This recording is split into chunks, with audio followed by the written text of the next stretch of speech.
kražių plito šviesa į visą Žemaitiją.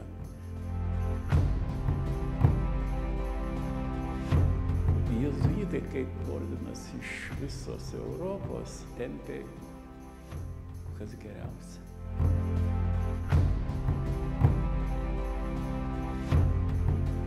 Nuo gilios senovės kražiai buvo švietimo, kultūros židinys Lietuvoje ir ilgus metus ta šviesa neblėso ir mes stengiamės tą šviesą prikelti ir šiandien.